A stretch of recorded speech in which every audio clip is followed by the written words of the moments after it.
Naaresto ng Police Regional Office 6 ang 18 wanted persons sa loob lamang ng 24 na oras sa pinaigting na manhunt operations sa buong Western Visayas.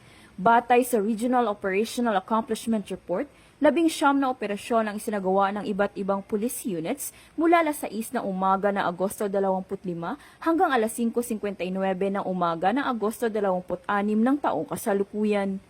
Sa 18 na aresto, 17 ang other wanted persons, habang isa naman ang kabilang sa top 10 most wanted persons. Ayon kay Police Regional Office 6 Regional Director, Police Brigadier General Randolph T. Tuanyo, patuloy na paigtingin ng kapulisan ang intelligence-driven manhunt operations, kabilang ang masusing intelligence gathering, mabilis na koordinasyon at maagap na pagkilos upang matunton ang mga taong may nakabinbing warrant of arrest.